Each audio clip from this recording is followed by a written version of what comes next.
Hard to say. Qualifying seemed a little bit more in control than the other times, but I don't know if that's a track thing or just I'm more sure it's probably the car. We're going to get the cars a little bit more comfortable with driving qualifying. So yeah, it was nice to feel like we weren't going to crash and heart rate's a little bit lower there. So yeah, that was good. What's the trickiest part of the track to you? I'm calling turns 3 and 4, so I've heard a lot of people say entry 3, but is that the part where you have to be the most careful? Well, it just depends on where you are in the line, how aggressive people are being behind you. I've gotten spun a couple times in 3 and 4 just from people, trying to help and get close to the back bumper, and then you go across the bumps and I just lose it. So it's a little bit bumpy over there, and yeah, I can feel when they take the air off you a little bit behind you. It's just the tires are so hard that it's hard to keep your car in control. With how the track ages, do you think within the next few years Atlanta could stand out a little bit from Daytona and Talladega and sort of be its own unique thing?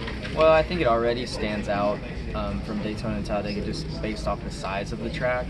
The racing, I think, is like Daytona last week. We're too wide the whole race, basically. It could be that way tomorrow, but based off the other Atlanta races, it kind of gets more like you're just trying to manage the top lane, middle of the top lane. It's harder to be 3 wide here because you need more racetrack if your car is not driving as good.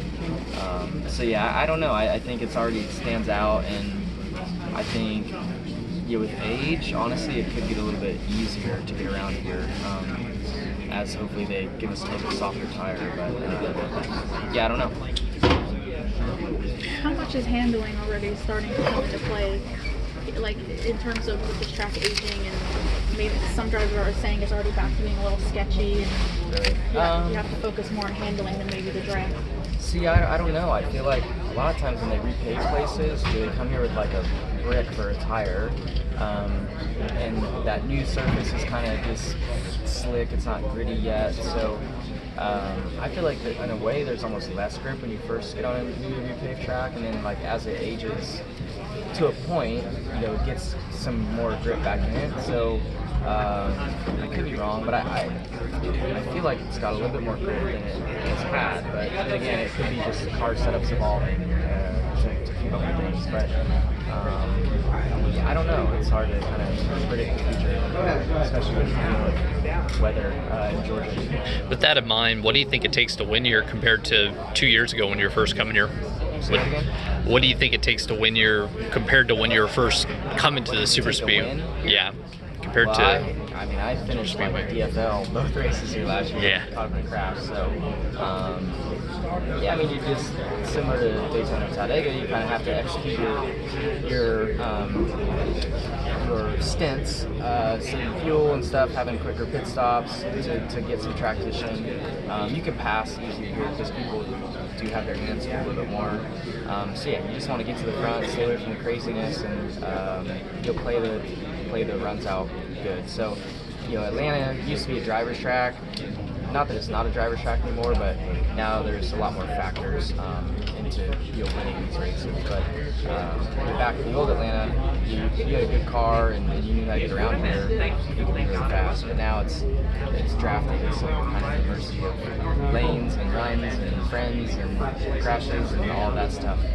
As the track ages, there's the possibility that drafting may make it impossible, or at least much more difficult. Is that such a scenario you would look forward to? I feel like the surface is a long ways away from getting to that point. So I don't know. I don't know. And I'm sure if SMI likes what they see, they're going to force NASCAR into making the car package, whatever it's going to be, to draft and be in a pack. So I don't foresee us ever getting away from, at least for a long time, this drafting package every time. What are your thoughts on opening the season on 2 speedways? I wish we didn't have as many super speedways throughout our whole schedule. So yeah, going back to back, whatever. I'm glad I didn't crash last week. You'd be a little bit more nervous coming here for sure with how crashes seem to be the next gen stuff. So yeah, I mean, I don't know. How do you prioritize points for back? Because many drivers have said they don't really start to go big. Don't race hard. Yeah, or they don't. Well, we don't really. It's not like, I wouldn't say we're all racing hard. It's just Vegas is like a more pure race than what Daytona and Atlanta is. So just a lot more is out of your control. Like last week, we saw half the field was wiped out in turn 3. Like the same thing happened here. So that, as far as you can get yourself in a hole if you're just unlucky, in the first 2 races. So that part stinks, but yeah, everybody's kind of dealing with the same thing. We're all on the same schedule, so that part is fine. Last week, the 500 at the very start of the race, there was all that fuel saving. AJ was by himself and one that crashed in the pack at one point. What are your thoughts? You think NASCAR should try to do away with that? What's your opinion on all of that? Well, obviously, I would like to race a bit more throughout the race. I do think that strategy part, though, is fun because it's really hard to pass at Daytona and Talladega. So, when you can do a good job of saving fuel and executing a pit stop, that's a way to get track position. So I do enjoy the fuel savings, but I would like to race a little bit more too. So I don't really know. I haven't talked to anybody. I haven't heard anything. I haven't read anything about like ideas on changing that or fixing that. But yeah, I think if we were all smarter back in the day, we probably would have saved fuel too. Like fuel savings has always been a thing, but it just seems like now it's so hard to pass that it makes fuel savings that much more important. Is it counterintuitive to a guy who's always raced, though, to kind of feather it more than not just go flat out? Well, we've all raced, so I don't know. It's still racing. Fuel savings is a part of racing. Formula One, IndyCar, not drag racing, but all racing has got some sort of fuel savings. I mean, even in sprint cars, like caution comes out, we're leaning the fuel valve down, saving fuel. Sometimes guys are lazy with it, and you get lots of cautions, and they run out of fuel. So fuel savings is always a part of racing. It's a part of the strategy. So I'm not against it. It's just like Daytona is like 85% of the race is spent saving. So that part is a little bit, not fun. But at the same point, like, it is kind of fun to be like, man, if I'm doing a better job than these handful of guys in front of me and I execute a pit stop, which the other Chevrolets did a really good job of, then you give yourself an opportunity to win. So, yeah, I mean, like, there was points of the race last week where, I would get shuffled back, and there's no way you're going to get to the front if you're all burning fuel, like if nobody's not saving. So when I got shuffled to back, like the only chance to get back to the front was to save fuel. So that's what we did. We recycled the front. It was up there for a minute before we got shuffled again. So I'm not against it. I don't think it's a bad thing. Honestly, it probably makes the racing better at Daytona. Just because you can't pass. You cannot pass in these next-gen cars on super speedways. It just gets stuck too wide. Fords were dominant in qualifying both races here last year. Strong again last week.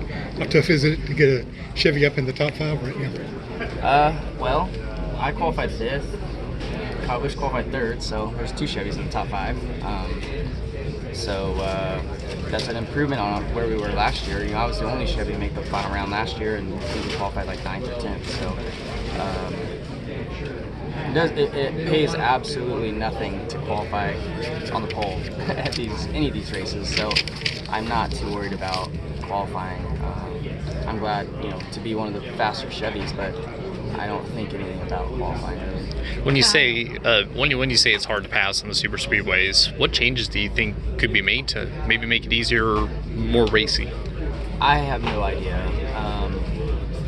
I think I saw where Denny said our cars just have way too much drag, so I feel like he's knowledgeable on all that. So I would believe what he has to say and what others would have to say, because I really don't know. Like, I'm just out there hitting the gas pedal like everybody else and hoping that I can pass people what I can.